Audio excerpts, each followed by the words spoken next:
Okay. AP పరిస్థితికి చంద్రబాబు నాయుడు గారు in future మీరు 2 టర్మ్స్ ఇప్పుడు జగన్మోహన్ రెడ్డి గారే వస్తారంటున్నారు కదా? నెక్స్ట్ 2 టర్మ్స్ జగన్మోహన్ రెడ్డి గారు వస్తారు. 2024-29 ఎవరు జగన్మోహన్ రెడ్డి వస్తాడు, ముఖ్యమంత్రి ఆయనే అవుతారు. మరి ఆయన పార్టీ అన్నప్పుడు ఆయన అంటే మీ నోట్ నుంచి చెప్పాలి. జగన్మోహన్ రెడ్డి గారు 2024లో మరియు 2029లో ఆయనే ఆంధ్రప్రదేశ్ రాష్ట్రానికి ముఖ్యమంత్రిగా ఉండబోతా ఉన్నారు. డామ్ షూర్ గా ఇది రికార్డ్ అవుతుంది కదా బాబు, రికార్డ్ చేస్తున్నా. ఆ తర్వాత అయినా చంద్రబాబు నాయుడు గారు ముఖ్యమంత్రి అయ్యే అవకాశం ఉందా? ఏందమ్మా రాసుకొచ్చుకుంటా అయింది 200 ఏళ్ళు బతుకుతాను బడే ఉన్నావు నువ్వు, నాకు అర్థమైతలేదు. అంటే 74 ఏళ్ళు ఇప్పటికే అన్నారు తెలంగాణలో రేవంత్ రెడ్డి గారు సీఎం కాదమ్మా, 74 ఏళ్ళు ఆయన రాజకీయ గండం ఉంది, పరిస్థితులు అనుకూలంగా లేవు కాంగ్రెస్ పార్టీకి అని చెప్పారు. ఏపీలో జగన్మోహన్ రెడ్డి గారు 2 టర్మ్స్ వచ్చిన తర్వాత ఏమైనా సిచ్యువేషన్స్ బ్యాడ్ గా వెళ్లే అవకాశం కనిపిస్తుంది? ఏం లేదు, ఇంకా రేపు 2024లో జగన్మోహన్ రెడ్డి సీఎం అయినాక టీడీపీ అనే పార్టీ ఏడు ఉంటుంది. ఓకే, తర్వాత చూద్దాం కదా. ఆ పార్టీ 29 వరకు సస్టైన్ అయినప్పుడు కదా, ఆ పార్టీ అప్పటి వరకు సస్టైన్. ఇప్పుడు నేను ఇంతకుముందు చెప్పిన 2017లో ఒక ఇంటర్వ్యూలో చెప్పిన ఏమని అంటే, రాజశేఖర్ రెడ్డి లాగా మారిన జగన్మోహన్ రెడ్డి గారిని చూస్తారు మీరు అని చెప్పిన. అన్నట్టుగానే ఆయన మారిన తర్వాత ఆయనకు జనాల్లో లీడర్లు నమ్మకం వచ్చింది. అట్లనే ఇంకో మాట చెప్తున్నా ఇప్పుడు నీ తరపున, కేసీఆర్గా మారబోతున్న జగన్మోహన్ రెడ్డిని చూస్తారు 24లో. అర్థమైందా డైలాగ్? ఓకే, కంట్రోల్ చేస్తాడు, ఓకే, అందరినీ కంట్రోల్ చేస్తాడు. సో ఇంకా తిరుగులే జగన్మోహన్. స్థానబలం ఏంటంటే స్థానబలం. మేము తెలంగాణలో ఉన్నాం కాబట్టి ఆంధ్రలో మమ్మల్ని ఏం చేస్తారు అని చాలా మంది అనుకుంటారు. కానీ బట్ కుటుంబానికి సంబంధించి పదే పదే మాట్లాడుతూ ఉన్న వాళ్ళకి అంటే ఇంపాక్ట్ ఏ విధంగా ఉంటుంది అంటారు? ఈ ఎలక్షన్స్ టైంలో చెల్లి షర్మిల గారు తెలంగాణకు వచ్చేసారు, తల్లి గౌరవ అధ్యక్షురాలుగా రాజీనామా చేశారు, ఇప్పుడు ఆయనతో భార్య ఉన్నారు భారతి గారు. పరోక్షంగా సపోర్ట్ చేసినా కూడా ఆమె ప్రత్యక్ష రాజకీయాలకు వచ్చే అవకాశం ఉందంటారు? లేదమ్మా, లేదు, రారు. ఓకే, ఆ నెసిటీ లేదు వాళ్ళకి, వాళ్ళ ఫ్యామిలీకి అవసరం ఏముంది? ఇప్పుడు సరే, ఇప్పుడు షర్మిల ఫైటింగ్ ఇంకోటో అవన్నీ వ్యక్తిగతమైన అంశాలు. ఇప్పుడు తెలంగాణలో నాకు తెలిసిన ఫ్యామిలీ ఉంది. అన్న టీఆర్ఎస్లో ఉన్నాడు, తమ్ముడు బీజేపీలో ఉన్నాడు, వాళ్ళ పెద్దన్న కాంగ్రెస్లో ఉన్నాడు. వాళ్ళు అనామకులు కాబట్టి వాళ్ళ గురించి మాట్లాడుకోము. ఇది సీఎం ఫ్యామిలీ కాబట్టి మాట్లాడుకుంటున్నాం. అట్లా ఎన్ని ఫ్యామిలీలు లేవు తెలంగాణలో? నాకు తెలిసిన వాళ్ళు మస్తు మంది ఉన్నారు. ఓకే, సో అది కామన్ కదా, దాన్ని పెద్ద విశ్లేషించి మాట్లాడుకోవాల్సినటువంటి అవసరం లేదు. వాళ్ళ జాతకరీత్యా ఉంటుంది. షర్మిల జాతకము, షర్మిల ఆంధ్రప్రదేశ్లో ఎంపీ కావాలి అంటే జగన్మోహన్ రెడ్డి చెప్పినట్టు ఉంటుంది, అన్న నాకు ఎంపీ అంటది, రాజ్యసభ ఇస్తాడు, ఎంపీ ఇస్తాడు, పోతుంది. ఆమె జాతకంలో రాజయోగం అనుభవించే పరిస్థితి లేదు కాబట్టి వ్యతిరేకమైన నిర్ణయాలు తీసుకుంటుంది. So actually nothing but decision. ఆమె తీసుకునే నిర్ణయాలు ఆమె జీవితము. ఆమె పార్టీ పెట్టినా, తెలంగాణలో కాంగ్రెస్ పార్టీకి పోయినా, లేకపోతే ఇంకో మాట మాట్లాడినా, ఇవన్నీ కూడా రాజకీయ జాతకపరమైన అంశాలే కదా. సో ఆమె తీసుకునే నిర్ణయాలు, ఆమె మాట్లాడే మాటలు ఆమె జీవితాన్ని డిసైడ్ చేస్తాయి. ఎలా ఉండబోతుంది అంటారు షర్మిల యొక్క? పెద్ద గొప్పగా ఉండదు. ఓకే, షర్మిల గారు జగన్ దగ్గరికి పోతే హ్యాపీగా ఉంటుంది ఆమె జీవితం. ఆయన లేకుండా ఆమెను ఊహించుకోలేం. వెళ్ళే అవకాశం ఉందంటారు? ఎందుకంటే నీకు బాగా క్లోజ్ అమ్మా, నాకు తెలుసమ్మా, నీకు అమితమైనటువంటి ప్రేమ, నీకు చాలా క్లోజ్ షర్మిల. ప్రొఫెషన్ వేరు, వ్యక్తిగత మామూలుగానే అంటున్నా తల్లి, చెప్పట్లేదు. చాలా మందికి ఏంటంటే, ఇప్పుడు నేను మీకు డీకే శివకుమార్ అత్యంత సన్నిహితుడు అంట, కానీ ఆ సన్నిహితం ఎంతవరకు ఉండాలో అంతవరకే. షర్మిలమ్మ గారు పార్టీ పెట్టినప్పటి నుంచి టిల్ టుడే ప్రతి ఒక్క పొలిటికల్ యాక్టివిటీ పైన నా కవరేజ్ ఉంది. అండ్ ఒక మహిళ, ఇప్పుడు కల్వకుంట్ల కవిత గారు అవ్వచ్చు, ఇటు మన షర్మిల గారు అవ్వచ్చు. ఇప్పుడు షర్మిల గారి గురించి మనం ఇప్పుడు కాదు, పార్టీ పెట్టిన రోజు నుండి మాట్లాడుకుంటున్నాం. నేను ఎప్పుడైనా పాజిటివ్ గా మాట్లాడినా? ఓ మొత్తం ఇరగదీస్తుంది అని చెప్పినా, 1% ఇంపాక్ట్ కూడా ఉండదని చెప్పిన. నిజమైంది కదా. నేనేం మాటలు మార్చట్లేదు కదా. మీరు ఆ రోజు కూడా నువ్వు ఆమె దగ్గర ఇంటర్వ్యూ తీసుకొని వచ్చిన మరుక్షణం నేను చెప్పిన ఏముండదు తల్లి, అంత నార్మలే ఉంటుంది పరిస్థితి అని చెప్పిన. అంతే తప్ప నేనేం గొప్పగా మాట్లాడాను. అంతలాగా ఒక పాదయాత్ర, నిజంగానే చెప్పాలి, ఒక మహిళగా ఆమె చేసిన పాదయాత్రని నేను కల్లారా చూసిన వ్యక్తిగా కష్టం వేరు, చాలా బాధపడ్డాను ఆ రోజు. ఎందుకు అంటే పక్క రాష్ట్రంలో అన్న సీఎం గా ఉన్నారు, ఇక్కడ ఒక మహిళ ఒంటరిగా ఎందుకు ఈ పరిస్థితి వచ్చింది? మోరోవర్ అన్న గెలుపులో ఆమె పాత్ర ఉంది, ఆమె భాగస్వామ్యం ఉన్నప్పుడు ఇక్కడ ఎందుకు పెట్టింది అనేది నాకు పదే రేజ్ అయిన క్వశ్చన్. దానికి ఇప్పటికి నాకు ఆన్సర్. జాతకపరమైన విశ్లేషణ అంతే, వాళ్ళ వ్యక్తిగతమైన నిర్ణయాలు. Actually nothing but decision. అదే చెప్తున్నా కదా, ఆ నిర్ణయం ఎందుకు తీసుకున్నారు అంటే దానికి మనం ఏం చెప్తాం?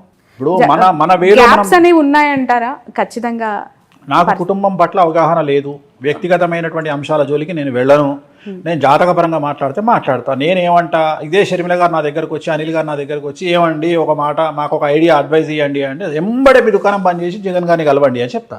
ఎందుకు? అక్కడ పోయి కూర్చుంటే మీకు ఆల్రెడీ ఏదో పదవి ఇస్తాడు, హ్యాపీగా ఎంజాయ్ చేస్తారు లైఫ్, ఒక సీఎం చెల్లెగా లైఫ్ ముందుకెళ్తుంది. ఇంత కష్టాలు మీరు పడాల్సిన అవసరమే లేదని చెప్తా నేను. కానీ వాళ్ళు మనం అడగరు, మనం చెప్పాం, అయిపోయింది. సో ఇట్లనే astrology is nothing but decision. వారసులకి సంబంధించిన ప్రశ్న ఇది. కేసీఆర్ గారు ముఖ్యమంత్రిగా 2 టర్మ్స్ చేసిన తర్వాత ఇప్పుడు గెలిచి ముఖ్యమంత్రి పదవికి రాజీనామా చేశారు. కానీ కొడుకును ముఖ్యమంత్రి స్థాయిలో సొసైటీలో ప్రొజెక్ట్ చేశారు. నెక్స్ట్ 5 yearsలో కేటీఆర్ గారు ఆ స్థాయిలో ఎమర్జ్ అవుతారు పీపుల్లో అనేది ఒక మాట వినిపిస్తోంది. చంద్రబాబు నాయుడు గారి వారసుడు లోకేష్ గారి గురించి ప్రస్తావిస్తున్నారు. లోకేష్ గారు ముఖ్యమంత్రి అయ్యే అవకాశం కానీ, పాదయాత్రను మరొకసారి దిగ్విజయంగా నాన్ స్టాప్గా స్టార్ట్ చేసి ఎండ్ చేసే పరిస్థితి కానీ, పీపుల్స్ లీడర్గా ఎస్టాబ్లిష్ అయ్యే అవకాశం కానీ ఉందా అని చెప్పి. ఇక ఇండివిజువల్గా చెప్పగానే ఇద్దరికి లేదు, ఇద్దరు ముఖ్యమంత్రుల కొడుకులకు లేదు. ఒకటే ఆన్సర్లో 2 సమాధానాలు. ఇటు కేసీఆర్ గారు అబ్బాయి కేటీఆర్ కానీ, బట్ కంపారిటివ్లీ ఈరోజు ఇప్పుడు కూడా సిరిసిల్లలో ఆయన మళ్ళీ విక్టరీ. మళ్ళీ నువ్వు అన్ని జనరలైజ్డ్, నేను ఆస్ట్రాలజర్ అమ్మా, పొలిటికల్ అనలిస్ట్ కాదు.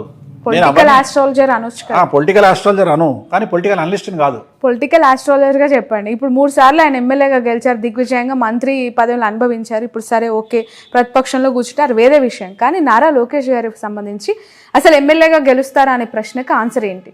ఎమ్మెల్యే గెలవచ్చు, అది పెద్ద విషయం ఏం కాదు. ముఖ్యమంత్రి కాలేరు, ఆయన జీవితంలో ముఖ్యమంత్రి అయ్యే యోగం లేదు. ఏంటి ఆయన జాతకం ప్రకారం? రావు మార్గదర్శ నడుస్తుంది 2024 వరకు. ఎలక్షన్లో రావు మార్గదర్శలో ఉంటారు.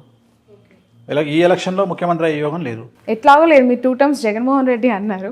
సో ఇన్ ఫ్యూచర్ ఆయన జాతకం ఓకే గెలుస్తారా నెక్స్ట్ 24లో? ఆయన గెలవడం పెద్ద విషయం కాదు, నేను అదే చెప్తున్నా. 2025 ఎలక్షన్ కాబట్టి 24లో ఎమ్మెల్యే గెలిచే అవకాశం ఉంది.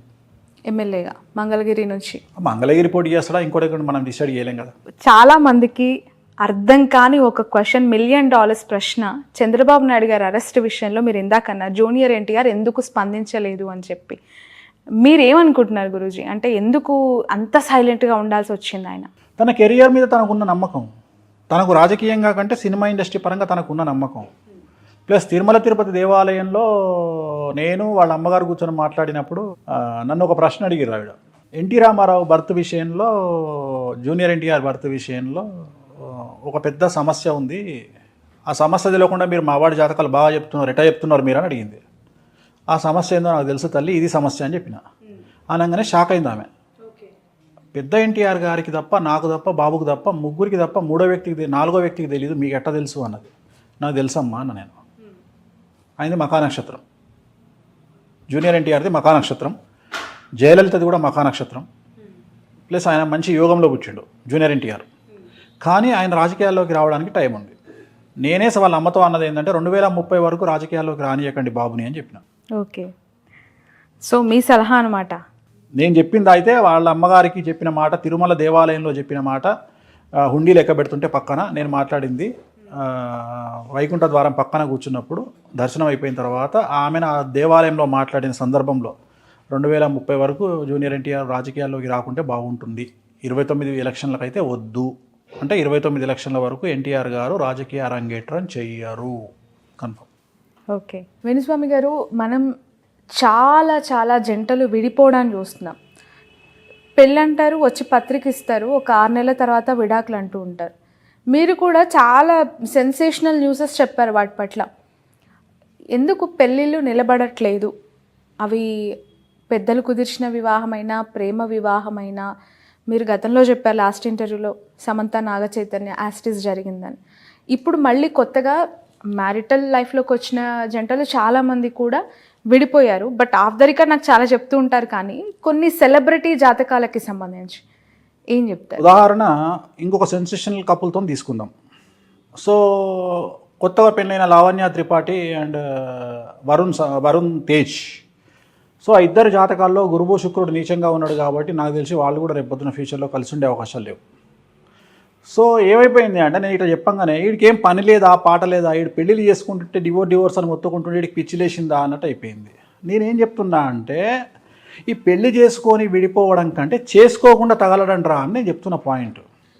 అంటే జాతకంలో ఉండే దోషాలను బేస్ చేసుకొని మాట్లాడతాను నేను మిగతా విషయాలు మాట్లాడా.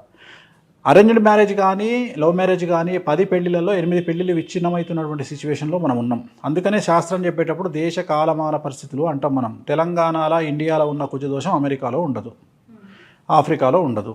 సో దేశ కాలమాన పరిస్థితులను బట్టి జాతకాలు చెప్పాలి. సో మన దేశంలో కుజదోషం ఉంటుంది, శుక్రదోషం ఉంటుంది, లావణ్య త్రిపాఠికి గురుదోషం ఉంది, వరుణ్ తేజ్కు నాగదోషం ఉంది. కాబట్టి ఈ ఇద్దరి కుటుంబాల్లో ఒక ప్రముఖమైనటువంటి లేడీ ద్వారా, ఒక స్త్రీ మూలకంగా వీళ్ళిద్దరు విడిపోయే అవకాశం ఉంది. ఇవాళ చెప్తున్నాను నీకు. సో ఈ జాతకాన్ని మేము మొదలే అంచనా వేసి చెప్తాం. మీరు